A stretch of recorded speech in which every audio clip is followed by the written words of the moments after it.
आज भगवान की भक्त सखूबाई कृष्णा नदी के पावन तट पर जल भरने आई। वह जल का मटका भरी रही थी, तभी उसके कानों में आवाज सुनाई दी, विट्ठला विट्ठला पांडुरंगा विट्ठला। उसका ध्यान जल से हट गया। वह सोचने लगी, यह भक्तों की मंडली कहाँ जा रही है। उसने एक भक्त को बुलाकर कहा, आप कहाँ जा रहे हो। वह भक्त कहने लगे, कल से पंढरपुर में मेला प्रारंभ होने वाला है। तुम्हें पता नहीं, आषाढ़ की शुक्ल एकादशी को वहाँ बड़ा भारी मेला लगता है। हम सब वहाँ पर पांडुरंग भगवान के दर्शन करने जा रहे हैं। उनको पंढरपुर जाते देख सखू के मन में भी इच्छा हुई कि मैं भी भगवान के दर्शन करके आऊं। वह अपनी सहेली से कहने लगी, काश मुझे भी यह अवसर प्राप्त होता। मैं भगवान श्री विट्ठलनाथ के पंढरपुर में जाकर दर्शन करके आती। सखूबाई और उसकी सहेली की बातें किसी एक अन्य महिला ने सुन ली। वह गांव की अन्य महिला भागते हुए सखू के घर आकर सखू की सास से कहने लगी, आपकी बहू तो पंढरपुर जाना चाहती है। वह ऐसा कहकर सखू के घर से रवाना हो गई। अब तो सखू के घर में सखू की सास इंतजार करने लगी कि मेरी बहू पानी भर के आए तो मैं उसको सबक सिखाऊं। सखू जैसे ही पानी का कलश लेकर अपने घर पहुंची, सखू की सास तो बड़ी क्रोधित हो हाथ में डंडा ले सखू को मारने के लिए तैयार थी। जैसे ही सखू ने पानी का मटका रखा, सखू की सास ने सखूबाई को मारना प्रारंभ कर दिया। सखू को तो मार खाने का रोज का नियम था। उसकी सास बड़ी दुष्ट थी। वह किसी न किसी बात पर सखू को मारती ही रहती थी। इतने अपशब्द कहती थी, पर सखूबाई चुपचाप सहन करती थी।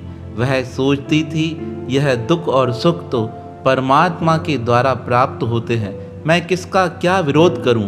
पर आज सखू की सास कहने लगी, अरे तू सोचती है कि तू बिना बताए पंढरपुर चली जाएगी। सखू कहने लगी, मैंने तो मन में इच्छा की थी, मैंने कोई भागने का प्रयास नहीं किया। वह कहने लगी, तू भागने का प्रयास कर रही है, हमारा घर छोड़कर कहीं जाएगी, मैं तेरी टांगे तोड़ दूंगी। इतने में सखू का पति भी वहां आ गया। सखू की सास कहने लगी, इसे और अधिक मारो और इसे 15 दिन के लिए किसी कमरे में बंद कर दो, जब तक पंढरपुर में मेला चलता रहे। इसे ना खाना दिया जाए ना पानी दिया जाए, भले इसके प्राण निकल जाएं। जितना सखू की सास दुष्ट थी, सखू का पति उतना ही अधिक कठोर था।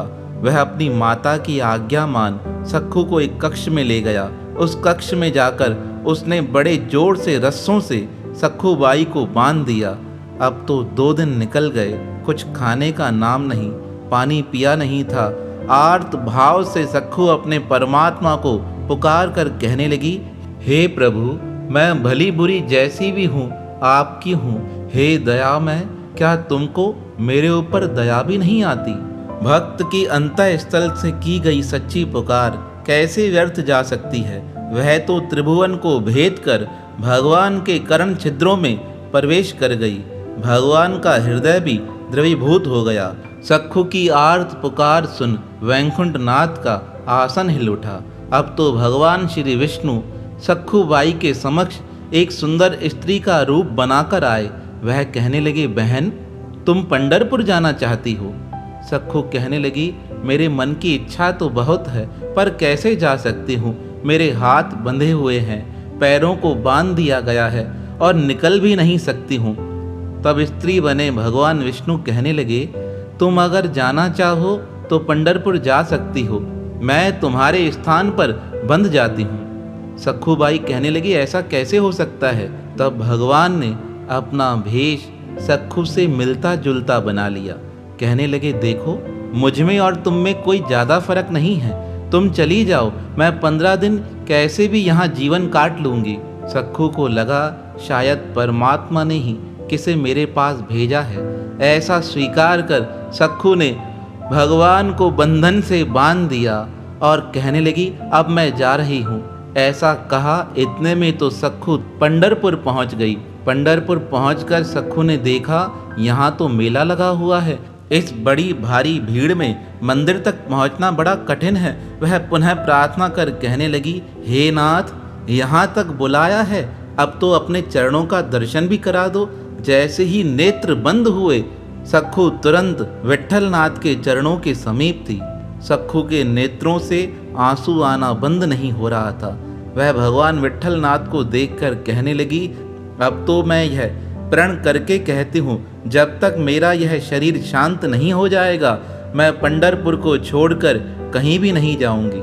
विचार करो, यहाँ सखू ने प्रण ले लिया पंढरपुर से नहीं जाने का, और वहाँ भगवान विष्णु सखू बनकर सखू के घर पे रस्सियों से बंधे हुए हैं। अब तो सखूबाई विट्ठलनाथ के दर्शन कर भगवान के चरणों में ही गिर पड़ी। कहने लगी, अब मेरा अगर शरीर शांत होगा तो यहीं शांत होगा। सखूबाई भगवान के प्रेम में इतना मग्न हो गई कि उसे पता ही नहीं चला वह कब समाधिस्थ हो गई और उसके प्राण शरीर से निकल गए। जब सब लोगों ने देखा यह कौन सी स्त्री यहाँ घायल पड़ी है, लोगों ने बड़ा प्रयास किया सखूबाई को उठाने का, पर वह तो परमात्मा के चरणों में लीन हो चुकी थी।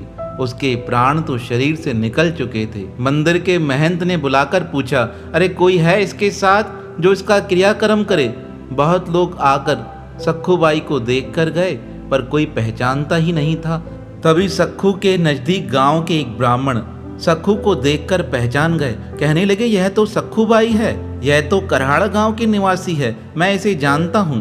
तब सब लोगों ने उस ब्राह्मण देवता से कहा, इसका शरीर शांत हो गया है, अब आप सब लोगों के साथ मिलकर इसका क्रियाक्रम करा दो। वह ब्राह्मण कहने लगे, भगवान के चरणों में इसका शरीर शांत हुआ है, ऐसे भगवत भक्त का क्रियाक्रम कराना तो मेरे लिए सौभाग्य की बात है। अब तो ब्राह्मण देवता ने कुछ लोगों के साथ मिलकर पंढरपुर में ही सखूबाई का क्रियाक्रम करा दिया। शरीर तो जल गया। वहाँ विष्णु लोक में बैठी माँ रुक्मणी विचार करने लगी, मेरे पतिदेव भगवान तो भक्त का बंधन स्वीकार कर स्त्री बन सखूबाई बनकर बैठ गए हैं, और यहाँ सखूबाई का शरीर शांत हो गया है, लोगों ने जला भी दिया है, अब भगवान को मुक्ति कैसे मिलेगी? ऐसा विचार कर जहाँ शमशान में चिता जल रही थी, उस चिता के समक्ष माँ जगदम्बा देवी रुक्मणी साक्षात प्रकट हो गई। माँ रुक्मणी ने प्रकट हो सखूबाई की अस्थियों को एकत्रित किया और इकट्ठी की गई उन अस्थियों में माँ भगवती ने जान फूंक दी, और जैसे ही जान आई वह पुनः अस्थियां सखूबाई के रूप में परिणित हो गई। सखूबाई ने देखा, मुझे पुनः जीवन दान किसने दिया है? माता रुक्मणी कहने लगी, मैंने तुम्हें जीवन दान दिया है। सखूबाई कहने लगी, मेरा तो प्रण था जब तक यह शरीर रहेगा मैं पंढरपुर से बाहर नहीं जाऊंगी। माता रुक्मणी कहने लगी, जिस शरीर को लेकर तुमने यह प्रण किया था वह तो कब का नाश हो चुका था, उसका तो संस्कार भी हो चुका था। यह शरीर तो तुम्हें वापस मिला है, अब तुम जल्दी से अपने गांव जाओ। तुम्हारी मुक्ति के लिए वहां भगवान ने बंधन स्वीकार कर रखा है। तुम जैसे ही वहां जाओगी वैसे ही पंढरपुर नाथ बंधन से आज़ाद हो जाएंगे। माँ भगवती की आज्ञा मान सखूबाई ने जैसे ही प्रणाम किया, प्रणाम करते ही सखूबाई अपने गांव में आ गई, और वहां पीछे एक चमत्कार हुआ। सखूबाई का पति 13 दिन बाद जब सखू को देखने गया तो उससे लगा कि इसने 13 दिन से कुछ खाया नहीं है। उसे बड़ी चिंता हो गई। अब तो वह दुखी हो अपने पत्नी के बंधन खोल सखूबाई को घर लेकर आया। उसे क्या पता था यह सखूबाई नहीं, यह तो भगवान विष्णु स्वयं मेरे घर पे आ रहे हैं। अब तो भगवान ने स्वयं सखूबाई के रूप में अपनी सास को, ससुर को, अपने पतिदेव को भोजन बनाकर खिलाया। भगवान के हाथों का बना भोजन खाकर उनकी सारी पाप में वृत्तियां समाप्त हो गई। अब तो वह विचार करने लगे, हम बिना कारण ही सखू को मारते हैं, हमसे बड़ा अपराध हो जाता है। यह तो सारा दिन भक्ति में व्यस्त रहती है और हम अकारण ही इससे विरोध करते हैं। अब भगवान के हाथ का बना भोजन तो इतना तो करामती होता ही है, वह जिसे भी प्राप्त हो जाए उसका जीवन ही बदल जाता है। अब जैसे ही सखूबाई अपने गांव पहुंची, वह नदी से होते हुए अपने घर जा रही थी। तभी घर पर सखूबाई बने भगवान विष्णु ने अपने पतिदेव से कहा, आप थोड़ी देर आराम कीजिए, मैं नदी से जल भर के लाती हूँ। ऐसा कहकर मटका उठा भगवान विष्णु सखूबाई के रूप में नदी पर आ गए। अब सखूबाई ने जैसे ही अपने दूसरे रूप में भगवान को देखा, उनके चरणों में प्रणाम कर कहने लगी, हे नाथ, आप कितने दयालु हैं। आपने मेरे लिए बंधन स्वीकार कर लिया। आप इतने दिन रस्सियों से बंधे रहे और मुझे मुक्त कर दिया, और सिर्फ मुक्त ही नहीं किया, मेरे जीवन को मुक्त कर दिया। अब तो मेरे जीवन में ना कोई दुख का आभास होता है, ना कोई सुख की अनुभूति होती है। अब तो सारा दिन एक ही चिंतन चलता है कि परमात्मा सदा मेरे पास रहे। तब भगवान विष्णु सखू के रूप से अपने साक्षात रूप में प्रकट होकर कहने लगे, सखूबाई, तुम्हारा प्रेम ही इतना अविरल था कि उसके कारण मुझे बंधन में बंधना स्वीकार हो गया। सखूबाई कहने लगी, अब मैं आपको जाने नहीं दूंगी। भगवान कहने लगे, तुम चिंता न करो, अब तुम्हारे घर के सदस्यों का मन परिवर्तित हो गया है, वह बिल्कुल पावन बन गए हैं। अब तो वह भी तुम्हारे साथ मेरा सुमरन करेंगे। इस प्रकार कह भगवान तो अंतर ध्यान हो गए। अब सखू हाथ में मटका उठाए अपने घर पे आई। जैसे ही घर पे पहुंची, सखूबाई को देखकर उनकी सासू माँ कहने लगी, सखू, पानी भर आई। सखू कहने लगी, पानी भी भर के आई हूँ और प्रभु के दर्शन भी करके आई हूँ। इस प्रकार बोलकर सखूबाई तो अपनी रसोई में चली गई। थोड़ी देर बाद वह ब्राह्मण देवता जिसने पंढरपुर में सखूबाई का अंतिम संस्कार किया था, वह भी सखू के गांव में आ गए। वह सोचने लगे, सखू के घर वालों को यह सूचना तो दे दूं कि सखू का शरीर शांत हो गया था, मैं उसका अंतिम संस्कार अपने हाथों से करके आया हूँ। ऐसा सोचकर वह ब्राह्मण देवता सखू के घर आकर पहुँचे। उन्होंने सखू की सास को बुलाकर कहा, मुझे आपको एक बात बतानी है। यह खबर तो बड़े दुख की है, पर क्या करूं, बताना जरूरी है। मैं पंढरपुर की यात्रा पर गया था, वहां मुझे आपकी बहू मिली, पर आपकी बहू तो इतनी भगवत भक्त थी कि भगवान के दर्शन करते करते भगवान पांडुरंग के श्री चरणों में ही उसका शरीर शांत हो गया। वहां तुम्हारे घर का कोई अन्य सदस्य तो था नहीं, इसलिए मैं स्वयं अपने हाथों से उसका अंतिम संस्कार करके आया हूँ। ब्राह्मण की बातें सुन सखू का पति और सखू की सास बड़े जोर से हंसने लगे। वह कहने लगे, ब्राह्मण देवता, क्या बोलते हो? हमारी बहू तो कहीं भी नहीं गई है, वह तो घर पे रहकर हमारी सेवा कर रही है। ब्राह्मण देवता कहने लगा, ऐसा कैसे हो सकता है? मैं खुद अपने हाथों से सखू का अंतिम संस्कार करके आया हूँ। तब सखू के पति ने सखू को आवाज देकर कहा, हे सखूबाई, जल्दी से बाहर आओ, ब्राह्मण देवता तुम्हारे विषय में जानना चाहते हैं। तब सखूबाई ने रसोई से बाहर आकर ब्राह्मण देवता को प्रणाम किया और कहने लगी, हे ब्राह्मण देवता, क्या हुआ? ब्राह्मण देवता कहने लगे, तुम्हारा तो अंतिम संस्कार मैंने पंढरपुर में किया था, तुम यहाँ कैसे आ गई? तब सखूबाई रोते हुए कहने लगी, हे ब्राह्मण देवता, आप जो कहते हैं वह सब सत्य है। ब्राह्मण देवता कहने लगा, मुझे यह बताइए सखूबाई, तुम यहाँ कैसे पहुँच गई जब तुम्हारा शरीर शांत हो गया था? तब सखू ने सबके समक्ष सारी बात बताई, किस प्रकार उसे बंधन में बांधा गया था और भगवान विष्णु स्वयं उसके बंधन खोल कर गए, कैसे वह पंढरपुर गई, किस प्रकार उसका अंतिम संस्कार हुआ और माता रुक्मणी ने आकर पुनः सखूबाई को जीवन दान दिया था। सखूबाई की सारी बातें सुन घर के सब सदस्य बड़े हैरान हो गए। वह कहने लगे, सखूबाई, तुम्हारी जगह भगवान विष्णु ने हमारी सेवा की और हम कितने दुष्ट हैं, हम भगवान विष्णु को भी नहीं पहचान सके। वह स्वयं अपने हाथों से हमारी सेवा कर रहे थे, हमें जोर दे रहे थे, हमारे लिए खाना बना रहे थे और हम उन्हें पहचान न सके। हमसे कितना बड़ा अपराध हो गया है। सखू ने कहा, भगवान ने आप सब पर कृपा की है, अब आप सबका मन परिवर्तित हो गया है। सखू का पति रोकर कहने लगा, सखू, मेरा यह अपराध कब समाप्त होगा? मैंने भगवान के हाथों से सेवा ली है।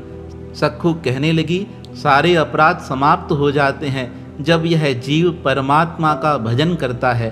अब आप सब बातें छोड़कर परमात्मा का भजन करो, आपके समस्त पाप शांत हो जाएंगे। ब्राह्मण देवता धन्य हो गया ऐसे भक्त का दर्शन प्राप्त कर।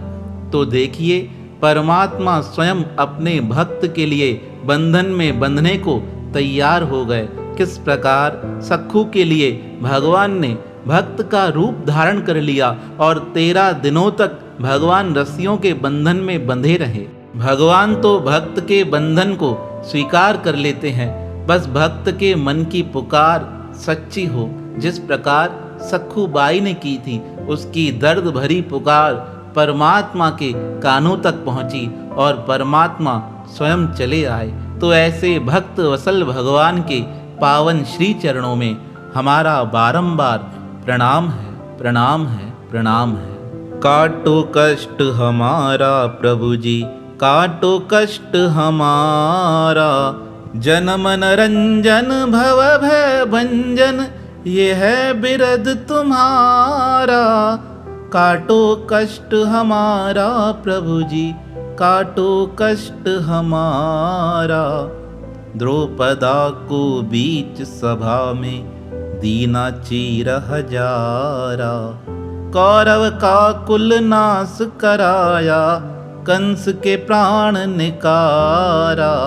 काटो कष्ट हमारा प्रभु जी, काटो कष्ट हमारा। भक्तों पर जब भीड़ पड़त है, तब धारत अवतारा, निज भक्तों की रक्षा करते, दुष्टों को संहारा। काटो कष्ट हमारा प्रभु जी, काटो कष्ट हमारा।